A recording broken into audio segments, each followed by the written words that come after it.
गुरुर्ब्रह्मा गुरुर्विष्णू गुरुर्देव महेश्वरा गुरु साक्षात परब्रह्म तस्मै श्री गुरवे नमः। कोरोना व्हायरसच्या पार्श्वभूमीवर वारकरी संप्रदायावर आलेलं संकट या विषयावर दैनिक महाराष्ट्र सूर्योदयच्या माध्यमातून गणेश जाधव, शिवानंद जाधव यांच्या वतीने माझ्याकडं आज बोलण्याचा विषय देण्यात आलेला आहे। कोरोना व्हायरस आणि वारकरी संप्रदायावर आलेलं संकट। मुळात कोरोना व्हायरस हे जगावर आलेलं संकट आहे। जगातील प्रत्येक क्षेत्रावर या संकटाचा परिणाम झालेला आहे आणि त्या पार्श्वभूमीवर आज वारकरी संप्रदायाचा एक पाईक म्हणून माझ्याकडे जबाबदारी दिली। त्याबद्दल मी दैनिक महाराष्ट्र सूर्योदय व गणेश जाधव यांचे आभार आणि ऋण व्यक्त करतो। त्यांचं ऑनलाईन पद्धतीने ते समाजासमोर समाजातल्या या विचाराला घेऊन जात आहेत, त्याबद्दल त्यांचं अभिनंदन करतो। माझ्याकडे विषय दिलेला आहे महाराष्ट्रातील, भारतातील, देशातील कोरोना व्हायरस हा संकट उभा करतोय, त्यातील वारकरी संप्रदायावर कोणतं संकट आहे। मुळात वारकरी संप्रदाय हा संकट मानतो का? येणारं कोणतंही संकट असो तो संकट मानतो का, हा महत्त्वाचा प्रश्न आहे। कारण आषाढी वारी ही नेहमी जून जुलै महिन्यामध्ये असते आणि त्यावेळेला पावसाळा असतो। कितीही पाऊस आला तरी वारकरी चालत राहतात। सलग 3 दिवस 5 दिवस पाऊस चालू आहे, सगळी जमीन ओली झाली आहे, चिखल झालेला आहे, तरी सुद्धा लाखो वारकरी आपली आषाढी वारी पूर्ण करतात। आपल्या समोर आलेल्या संकटाला संकट न मानता या संकटातून मला माझा मार्ग कसा काढता येईल, संकटातून सुद्धा मला माझी परंपरा कशी टिकवता येईल, मला माझ्या भगवंताला भेटायला जायचं आहे, परमात्मा पांडुरंगाला भेटायला जाण्यासाठी येणाऱ्या संकटाला न जुमानता मी कसा पुढे जाऊ हा विचार प्रत्येक निष्ठावंत वारकऱ्यांच्या मनामध्ये असतो आणि त्यामुळे संकटाला संकट मानावं का, हा महत्त्वाचा प्रश्न वारकऱ्यांच्या समोर नेहमीच उभा असतो। पण तरी सुद्धा कोरोना व्हायरस हे मोठं संकट आहे।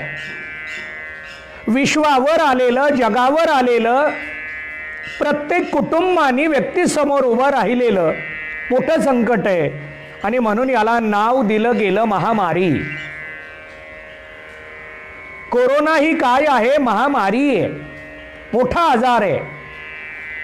पूर्वी अशा महामारी अनेक वेळा आलेल्या आहेत, पण एवढ्या कालावधीसाठी कोणतीही महामारी आतापर्यंत आलेली नाही। महामारी येणं आणि जाणं हा नैसर्गिक प्रकोप आहे। निसर्गामध्ये अशा गोष्टी घडत असतात आणि समाज सुद्धा धीराने या संकटाला सामोरं जातो। आलेल्या परिस्थितीला तो स्वीकारतो, परंतु कोरोना व्हायरस हा निसर्ग निर्मित आहे का मानव निर्मित आहे हा वेगळा प्रश्न आहे। निसर्गाकडून हा कोरोना आलेला आहे का मानवाने निर्माण केलेला आहे हा वेगळा प्रश्न आहे। परंतु या कोरोनाने संपूर्ण जगाला संकट उभा केलेला आहे हे नक्की आहे।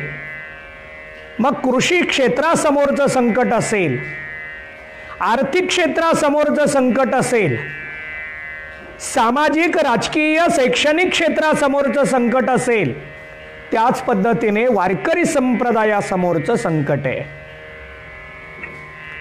वारकरी संप्रदायाचा जर विचार पाहायचा झाला तर आपल्या भारतामध्ये कोरोना व्हायरस आला आणि मार्च महिन्यामध्ये 20 तारखेपासून या कोरोना व्हायरसवर मोठ्या प्रमाणात विचार सुरू झाला आणि सामूहिक भारतामध्ये लॉकडाऊन चालू झाला। काही दिवसावर एकनाथ महाराजांची षष्टी होती। एकनाथ महाराजांचा उत्सव महाराष्ट्रातील संभाजीनगर जिल्ह्यामध्ये पैठण क्षेत्रामध्ये दरवर्षी मोठ्या उत्साहात साजरा केला जातो। परंतु वारकरी संप्रदायानं या संकटामुळे आपली नाथ महाराजांची षष्टी वेगळ्या पद्धतीनं साजरी केली। अनेक मंडळी हरिनामाचा गजर करत, ज्ञानोबाराय तुकोबारायांचं भजन करत पैठणला दिंडी घेऊन पालखी घेऊन येण्याची पद्धत। परंतु या सगळ्या मंडळींनी प्रशासनासमोर आपापलं मत मांडून फक्त दिंडी पैठण क्षेत्रातून बाहेर जाऊ द्या आणि पैठणच्या परिसरामध्ये जिथं ग्रामीण भाग असेल, जिथं खेडेगाव असेल, जिथं सोय उपलब्ध असेल तिथं ती दिंडी थांबेल। अशा पद्धतीने फक्त क्षेत्रातून आम्ही गेलो तरी सुद्धा आमची वारी, आमची दिंडी पोहोचणार आहे। या विचारामध्ये सर्वांनी या संकटाला स्वीकारलं। परंतु पैठण क्षेत्रामध्ये आम्हाला जाता आलं नाही म्हणून त्याचं दुःख मानलं नाही, पण हे संकट इतकं मोठं होतं की याने आम्हाला पैठण क्षेत्रामध्ये जाऊ दिलं नाही।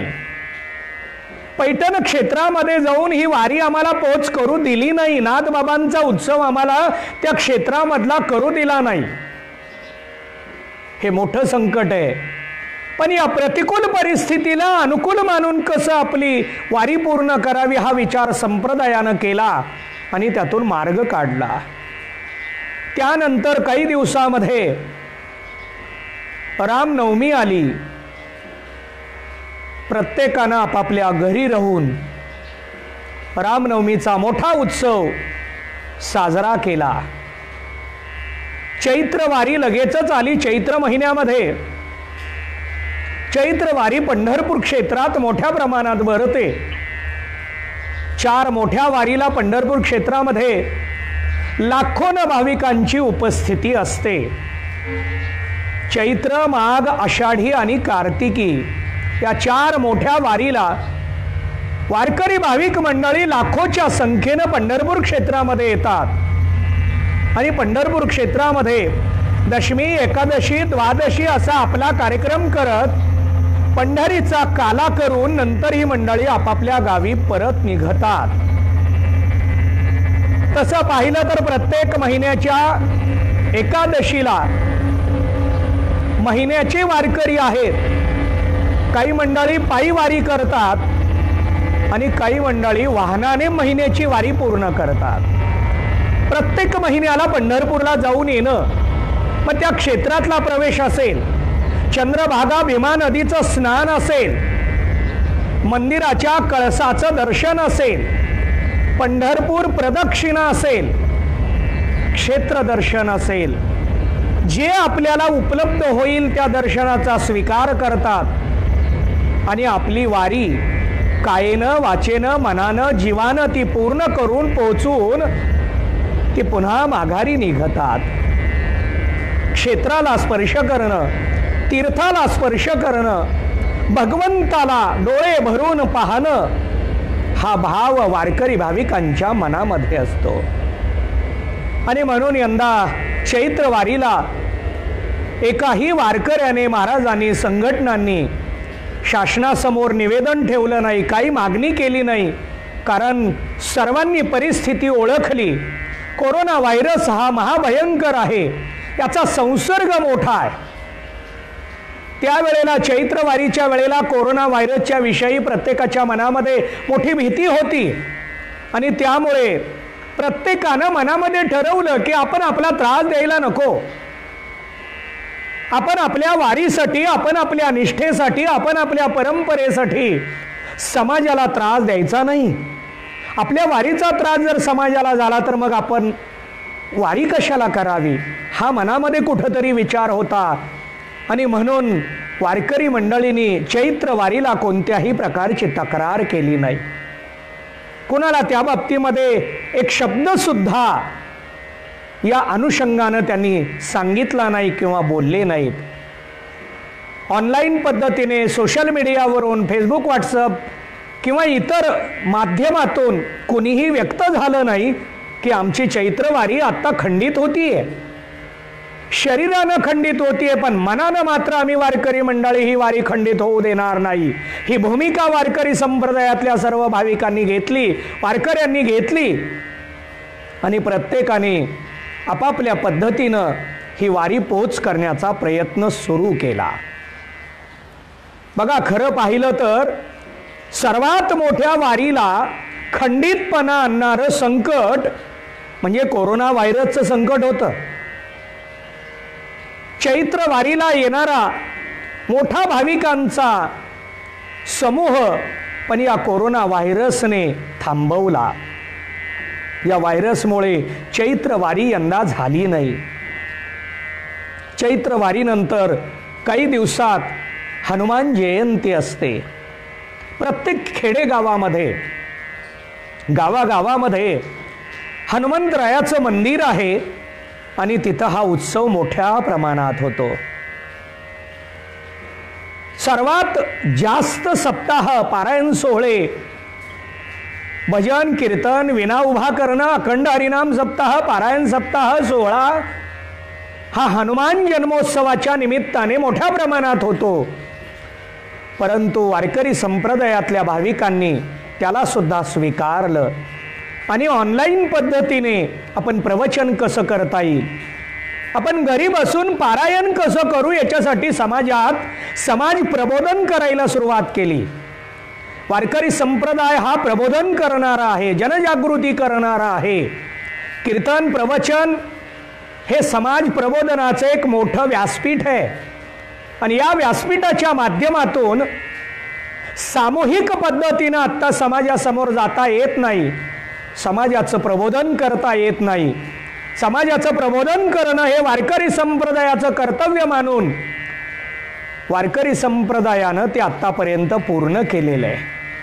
वारकरी संप्रदायातली महाराज मंडळी असतील, कीर्तन प्रवचनकार असतील, या सर्वांनी आत्तापर्यंत जनजागृती मोठ्या प्रमाणात केलेली आहे. वेगवेगळ्या विषयावर वेगवेगळे मुद्दे, वेगवेगळे प्रसंग स्वीकारून जनजागृती करणं हे काम या संप्रदायाने, या परंपरेनं आत्तापर्यंत केलेलं आहे. आणि म्हणून अशा या महाभयंकर संकटामध्ये सुद्धा मोबाईलवरून लाईव्हच्या माध्यमातून, फेसबुक पेजच्या माध्यमातून समाजाला जागृत करण्याचा प्रयत्न केलेला आहे. आणि हनुमान जयंतीला सुद्धा पारायण सोहळा स्वीकारला. प्रत्येकानं आपापल्या घरी बसून पारायण करूया, प्रत्येकानं आपल्या घरी बसून भजन करूया, या माध्यमातून पुढं जायची सुरुवात झाली. बघा, मी माझ्या सहकाऱ्यांना त्यावेळेला सांगितलं की समाज मनाला स्थिर करण्याचं काम या फेसबुक पेजच्या माध्यमातून अनेक महाराज मंडळींनी, भाविकांनी, तरुणांनी केलेलं आहे. आणि म्हणून जसं रुग्णाच्या जवळ जाऊन त्यांना मदत करण्याचं काम काही जणांनी केलं, मग त्यामध्ये आरोग्य विभागातील डॉक्टर्स असतील, कर्मचारी असतील, सेवक असतील, सेवेधारी असतील, पत्रकार बंधू असतील, समाजसेवक असतील, त्याचबरोबरीने फेसबुक पेजच्या माध्यमातून समाज मनाला स्थिर करणाऱ्यांचंही योगदान विचारात घेतलं पाहिजे. आणि म्हणून यांना कोविड योद्धा या पुरस्काराने आपण सन्मानित करू असा विचार मी भाविक वारकरी मंडळाच्या समोर मांडला. सर्वांनी मिळून त्या पद्धतीचा विचार केला आणि त्या पद्धतीचं नियोजन सुरू झालं होतं.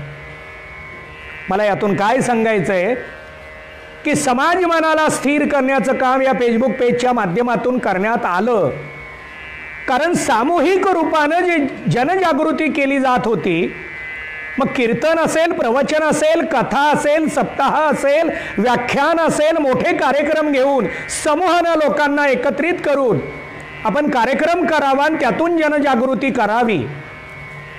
हा प्रवाह, हा प्रघात आपला आहे. पण या कोरोना व्हायरसच्या संकटामुळे संसर्ग वाढू नये म्हणून शरीरानं समोर येण्यापेक्षा ऑनलाईननं समोर येणं हा एक वेगळा प्रवाह निर्माण झाला. आणि या प्रवाहामध्ये येऊन ऑनलाईन पद्धतीने सर्वांच्या समोर आपण जावं, फेसबुक पेजच्या माध्यमातून लाईव्ह व्हावं आणि जनजागृती करावी, हा विषय सुरू झाला. आदिमाता आदिशक्ती मुक्ताई या फेसबुक पेजवरून मी आत्तापर्यंत 131 वेळा एकाच पेजवरून प्रवचन लाईव्ह झालोय. याला कारण काय? जनजागृती हा महत्त्वाचा मुद्दा आहे. मग जनजागृती करून आपण समाज मनाला या कोरोना व्हायरसमध्ये कसं स्थिर करू हा विचार मांडायचा आहे.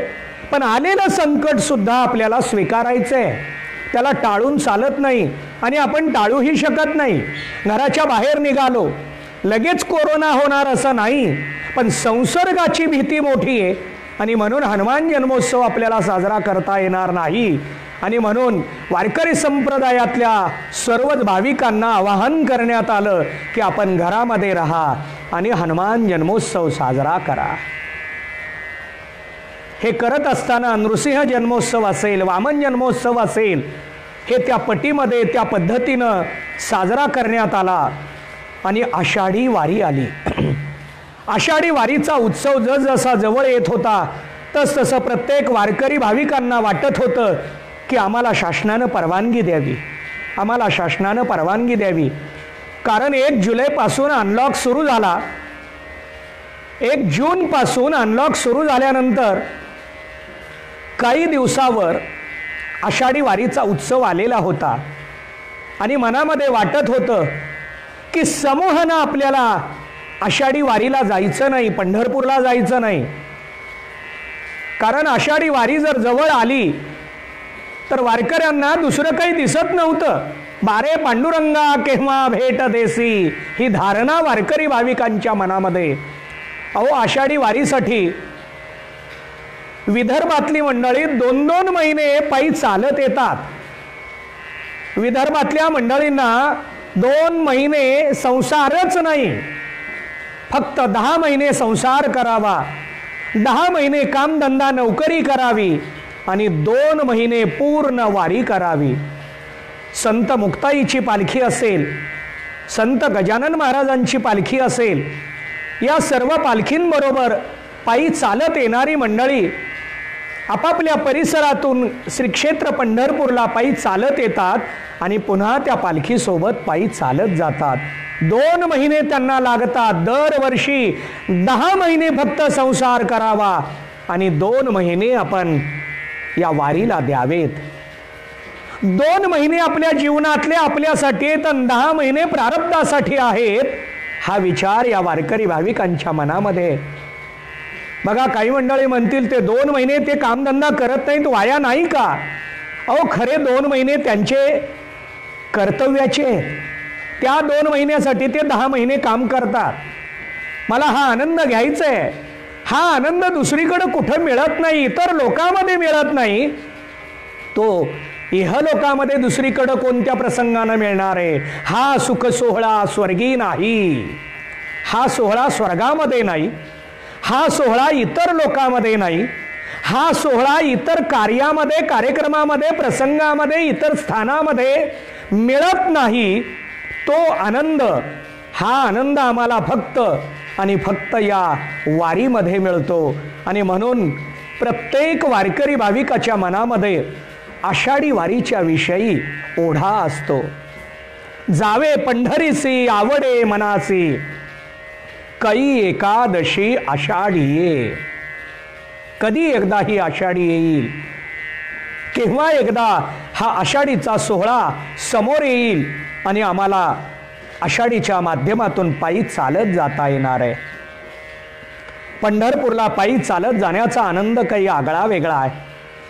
अहो, प्रत्येक जण आपल्या स्वतःला विसरतो, जगाला विसरतो, विश्वाला विसरतो.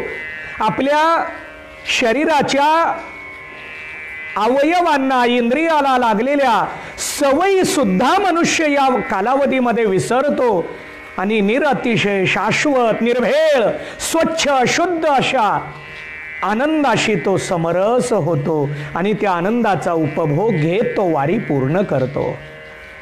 या वारीतला आनंद शब्दाने वर्णन करता येत नाही.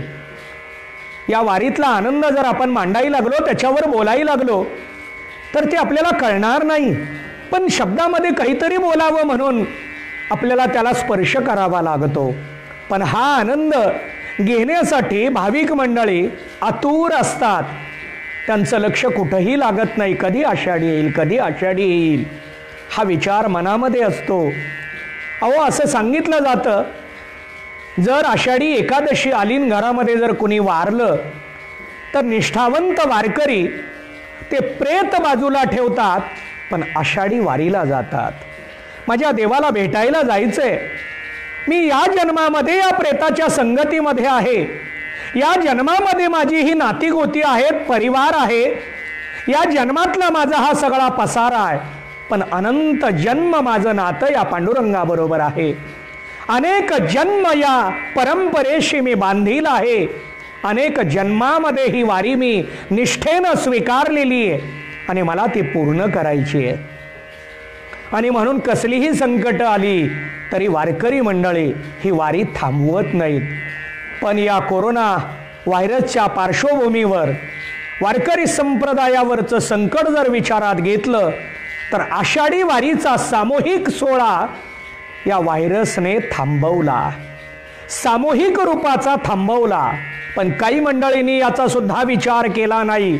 आळंदीवरून, देहू क्षेत्रावरून अनेक वारकरी पायी चालत पंढरपूरला आले.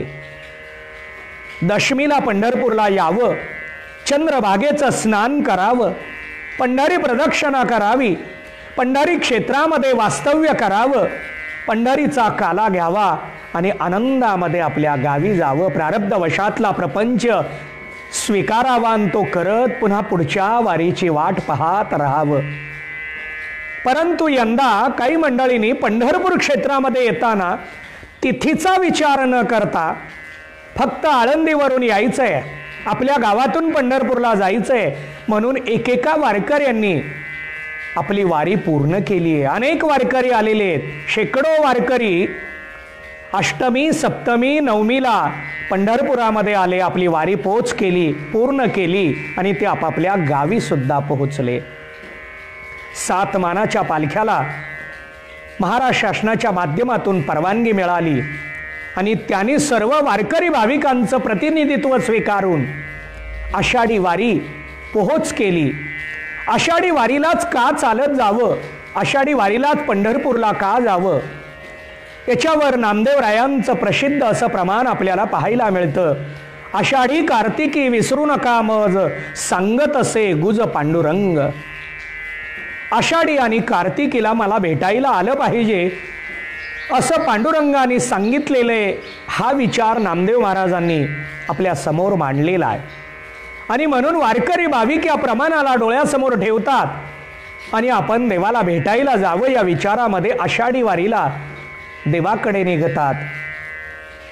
ज्यांना पायी चालत जाणं शक्य आहे ती मंडळी पायी चालत जातात आणि ज्यांना पायी चालत जाणं शक्य नाही ती मंडळी वाहनाने पंढरपूरला जाऊन आपली वारी पूर्ण करतात, वारी पोहोच करतात. पण यंदा मात्र या कोरोना व्हायरसमुळे आषाढी वारीला भाविकांना जाता आलं नाही. वारकऱ्यांच्या मनामध्ये मोठी खंत होती की आपण वारीला जाऊ शकत नाही, वारीला जाऊ शकत नाही. अहो, शरीरानं जरी वारकरी मंडळी घरामध्ये असली तरी प्रत्येक भाविक, प्रत्येक वारकरी हा मनाने मात्र पंढरपुरात पोहोचलेला होता. तो मनाने पंढरपुरात गेल्यानंतर मनरूपी नेत्राच्या माध्यमातून तो चंद्रभागेला पाहत होता. श्रद्धारूपी मनाच्या माध्यमातून तो पंढरी प्रदक्षिणा करत होता आणि प्रेमयुक्त अंतःकरणाने पांडुरंगाच्या, रुक्मिणी मातेच्या चरणावर तो लीन होत होता. आणि ही खऱ्या अर्थानं वारी आपल्याला पाहायला मिळाली. यंदा फेसबुकच्या माध्यमातून प्रत्येक संतांचा पालखी सोहळा, या पालखी सोहळ्याचं प्रस्थान आपण मोबाईलवरून प्रत्येकानं पाहिलं, भाविकांनी ते अनुभवलं आणि तो प्रस्थान सोहळा डोळ्यांनी पाहतच ही मंडळी मनाने तिथं पोहोचली आणि प्रत्येक संतांचा प्रस्थान सोहळा आणि त्याचा आनंद सर्वांनी घेतला. वारकरी संप्रदायामध्ये प्रस्थानाला हजर राहण्याची एक पद्धत आहे, एक मोठा प्रघात आहे. प्रस्थानाला जर आपण हजर राहिलं आणि एक पाऊल जरी पंढरीच्या दिशेने टाकलं तरी आपली वारी पोहोचली, ही धारणा, ही श्रद्धा भाविकांच्या मनामध्ये आहे. पण यंदा आपल्याला त्या क्षेत्रामध्ये जाऊन चालत एक पाऊल टाकता येत नाही, म्हणून वारकरी भाविकांनी मोबाईलवरून ऑनलाईन पद्धतीने फेसबुक लाईव्हच्या माध्यमातून झालेल्या सर्वच या प्रस्थान सोहळ्याला पाहत पाहत आपल्या अंतःकरणातलं श्रद्धेचं पाऊल मात्र प्रत्येकाने टाकलेलं आहे, हे नक्की आहे.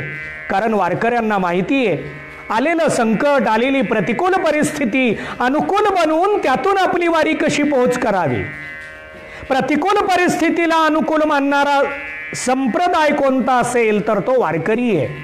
प्रतिकूलतेला अनुकूल म्हणून स्वीकारावं, अनुकूलतेतून स्वीकारावं. माझ्या देवानंच माझ्यासमोर हे संकट उभा केलेलं आहे आणि म्हणून त्याला आनंदात स्वीकारणं आणि आपली निष्ठा पूर्ण करणं. जरी आकाश वरपडोप आहे, या धारणेतून वारकरी हा आपली निष्ठा पोहोच करतो, पूर्ण करतो. आणि त्याच पद्धतीने आषाढी वारीला यंदा प्रत्येकाला जाता आलं नाही. खूप मोठी परंपरा संप्रदायातली ती म्हणजे आषाढी वारीची. 12 लाख 14 लाख वारकरी भाविक मंडळी दरवर्षी पंढरपूर क्षेत्रामध्ये जातात. पंढरीला गेल्यानंतर तिथं आपली चंद्रभागेला दशमीचं स्नान करतात, कारण तिथला विधी आहे. चंद्रभागे स्नान विधितो हरिकथा. चंद्रभागेचं स्नान करावं, पंढरी प्रदक्षिणा करावी, कथा कीर्तन ऐकावं, कीर्तनातील परमात्मा त्याला स्पर्श करावा, त्याच्यासमोर लीन व्हावं, विनम्र व्हावं आणि आपली वारी पूर्ण करून पुन्हा आपल्या प्रारब्धरूपी संसाराकडे मार्गस्थ व्हावं. ही धारणा प्रत्येक भाविकांची असते. परंतु यंदा काही शरीरानं जाता आलं नाही. वारकरी या शब्दाची व्याख्या मांडत असताना ज्ञानोबरायांनी चिंतन मांडलेलं आहे. काया वाचा मने जीवे सर्वस्वे उदार, बाप रखमा देवीवर विठ्ठलाचा वारीकर. हा वारकरी आहे. विठ्ठलाचा, पांडुरंगाचा वारकरी कोण?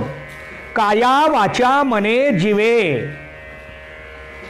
कायेनं वारी करणारा, वाचेनं वारी करणारा, मनानं वारी करणारा आणि जीवानं वारी करणारा वारकरी आहे. या वेळेला प्रत्येकाला कायेनं वारी करता आली नाही, पण वारी वाचेनं केली, मनानं केली, जीवानं केली. फक्त कायेनं करता आली नाही, हे मोठं संकट वारकरी संप्रदायावर आपल्याला स्वीकारता येणार आहे. शिवाय समाज मनाला परिवर्तित करण्यासाठी जी सामूहिकरित्या एक चांगल्या पद्धतीची घडी या संप्रदायामध्ये आहे, संप्रदायानं बसवलेली आहे. आणि त्यामध्ये पारायण सोहळा असेल, अखंड हरिनाम सप्ताह असेल. बघा, गावामध्ये जर सप्ताह सुरू झाला तर प्रत्येकाच्या मनामध्ये एकच विचार, आपल्या गावात पारायण बसलेले, आपल्या गावात पारायण बसलेले. आणि गावामध्ये पारायण म्हटलं की मनामध्ये तो विचार निर्माण होतो, सात्विकता निर्माण होते. जी सात्विकता विचाराला, विवेकाला जागी ठेवते. एखादा मनुष्य जर अनर्थ करायला लागला, त्याच्याकडून अनर्थ घडत असेल आणि अंतःकरण जर सात्विक असेल तर तो त्यापासून बाजूला होऊ शकतो. अनर्थाला बाजूला करण्यासाठी विवेकाची गरज आहे, विचाराची गरज आहे. आणि त्या विचारासाठी, विवेकासाठी सत्वगुण लागतो. आणि हा सत्वगुण निर्माण होण्यासाठी पारायण सोहळा असतो. सत्वगुण निर्माण करण्यासाठी सप्ताह असतो. सत्वगुण निर्माण करण्यासाठी सत्संग असतो. पण सत्संग वगैरे हे यंदा झाला नाही, होऊ दिला नाही. कारण हा कोरोना व्हायरसच भयंकर आहे, मोठा आहे. आणि म्हणून अनलॉक आता 3 चालू झाला तरी मंदिरं खुली केली नाहीत. खरं तर भारतातली सगळी मंदिरं खुली आहेत. भारत म्हणजे केंद्र सरकारनं मंदिरं खुली करावी अशा पद्धतीचा अनलॉक जाहीर केला. पण महाराष्ट्रामध्ये मात्र आणखी सुद्धा 3ऱ्या अनलॉकमध्ये मंदिरं खुली केली नाहीत.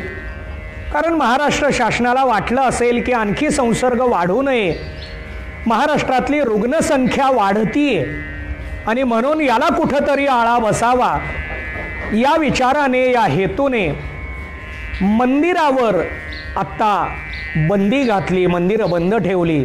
अनेकांनी प्रश्न मांडला की आता देव बंद झाल्या, देवानी बंद करून घेतलं, देवानी दारं बंद करून घेतली. अहो, अशा कोरोना व्हायरसच्या काळामध्ये देवाने रस्त्यावर यावं, कोरोना व्हायरसच्या काळामध्ये देवाने समोर यावं. संकटात लोक असताना देवाने मंदिरात बसावं, स्वतःला बंद करून घ्यावं का? असा प्रश्न सोशल मीडियाच्या माध्यमातून अनेकांनी मांडला. देव बंद झाला नाही, मंदिराची दारं बंद झाली. अहो, देवाला आम्हाला बंद करता आलं असतं तर कुणी पण देवाला बंदीखान्यातच ठेवलं असतं. देवाला फक्त प्रेमाने बांधता येतं. हृदयबंदी खाना केला, आत विठ्ठल कोंडीला.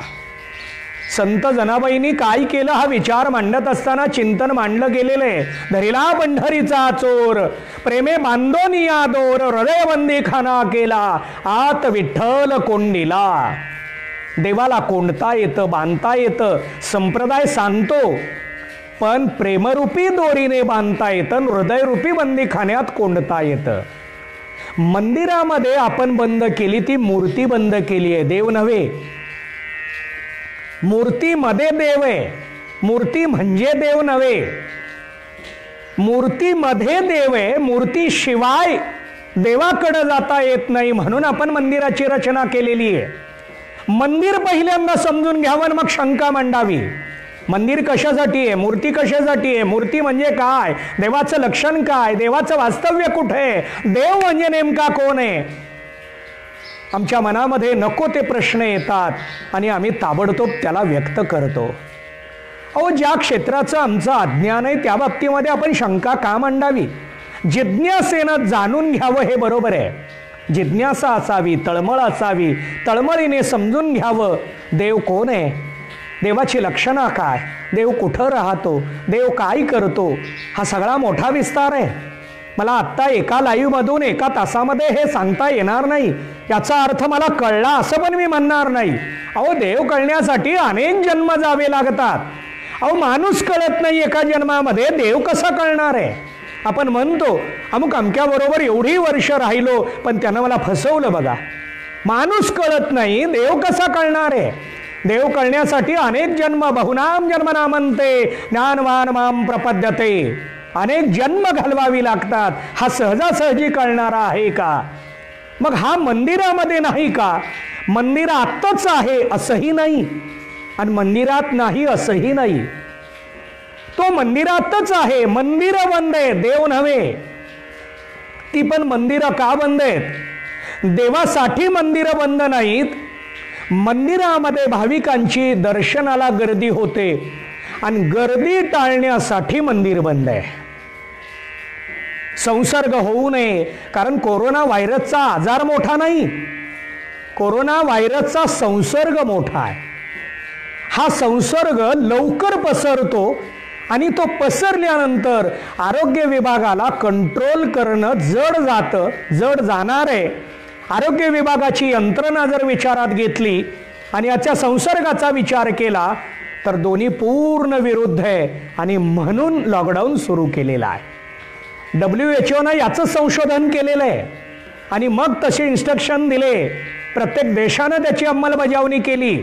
कोरोना व्हायरस मोठा नाही, संसर्ग मोठा आहे. संसर्गामुळे त्याचा नाहक त्रास होऊ नये, अनेकांना प्राण गमवावा लागतो, जीव गमवावा लागतो, जीवन संपतं आणि अनमोल जीवन अशा या संसर्गामुळे संपू नये म्हणून सामूहिक गर्दी नको, गर्दीचे कार्यक्रम नको, गर्दीची जिथं जिथं शक्यता असते ते सगळंच बंद करावं.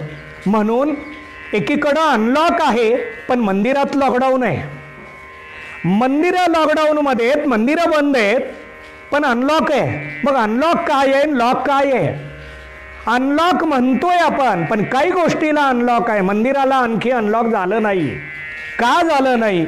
संसर्गाची भीती आणखी संपलेली नाही आणि म्हणून मंदिर बंद आहे, देव नव्हे. मंदिर बंद आहे. मग काही जण म्हणतात देवाने समोर येऊ नये का, देवाने समोर येऊ नये का. अहो, आरोग्य विभागच आत्ता सांगायला लागलेला आहे. आणखी काही लस निघालेली नाही, औषध निघालेलं नाही. आम्ही फक्त आत्ता प्रयत्न करतोय. पण तरीसुद्धा आत्ता काही काही खाजगी हॉस्पिटलमध्ये 2.5 लाखाचं पॅकेज. कोरोना जर झाला, पॉझिटिव्ह झाला तर रुग्णाला 2 लाख 2.5 लाखाचं पॅकेज चालू झालं. मग औषधच नसेल तर हे पॅकेज कशाचं, असं सोशल मीडियावरून आत्ता प्रश्न विचारले जातात आणि ते समोर येतात. मग जे रुग्ण बरे व्हायला लागले, औषध नसताना कसे बरे होतात, त्याला सुद्धा आपल्याला WHO सांगितलेलं आहे.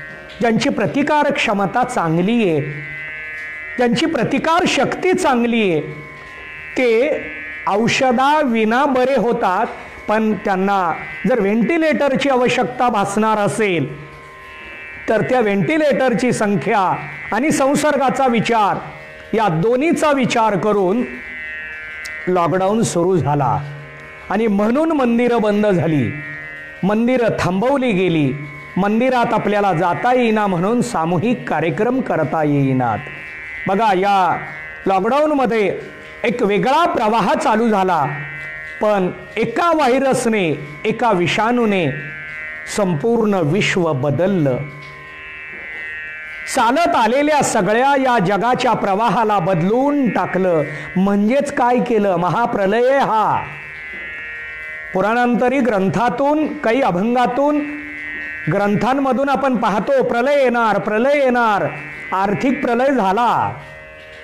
सगळाच प्रलय आत्ता झालेला पाहायला मिळायला लागला. प्रलय शब्दाचा अर्थ सगळं जग बुडायचं पुन्हा निर्माण व्हायचं असाच घ्यावा का? हाही अर्थ आपल्याला स्वीकारता येणार आहे. सगळा देश, विश्व, राज्य सगळं आर्थिक प्रलयामध्ये आलं. आणि म्हणून आता पुन्हा वेगवेगळी आव्हानं करावी लागणार आहेत की आपण सर्वांनी मिळून आपल्या देशाला, आपल्या संस्कृतीला पुन्हा पूर्ववत करण्यासाठी प्रत्येकाचं योगदान महत्त्वाचं आहे. आता प्रत्येकजण आपलं कुटुंब व्यवस्थित कसं करता येईल, आपल्या स्वतःला, आपलं शरीर कसं सांभाळता येईल, हा विचार प्रत्येकाच्या मनात येत असताना कुटुंबाचा विचार जसा आम्ही करतो तसा समाजाचा विचार आमचा झाला पाहिजे. समाजाचा विचार करत असताना देशाचा विचार झाला पाहिजे. आणि या देशाला या व्हायरसने वेगळ्या प्रवाहाला जसं आणलं तसं वारकरी संप्रदायाला सुद्धा ऑनलाईनवर आणलं. ही एक जमेची बाजू आहे. या व्हायरसचं संकट मोठे बरोबर आहे.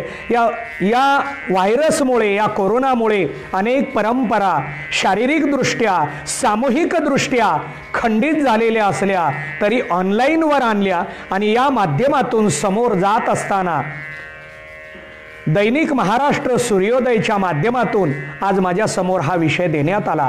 बोलण्यासारखं भरपूर आहे, आपल्याला बोलताही येणार आहे. कारण देव हा शब्दच इतका मोठा आहे आणि तो समाजासमोर मांडत असताना आपल्याला जास्त काही आत्ता मला बोलायचं नाही. फक्त या सूर्योदय दैनिकाच्या माध्यमातून फेसबुक पेजवरून मला लाईव्ह करण्यात आलं आणि विषय देऊन आपल्याबरोबर संवाद साधता आला. संवाद साधण्याची एक संधी मिळाली. त्याबद्दल या फेसबुक पेजचे जी काही मंडळी असतील त्या सर्वांचे, गणेश जाधव, शिवानंद जाधव यांचे आभार व्यक्त करतो आणि मी माझ्या वाणीला पूर्णविराम देतो. पुंडलिक वरदा हरी विठ्ठल, श्री ज्ञानदेव तुकाराम.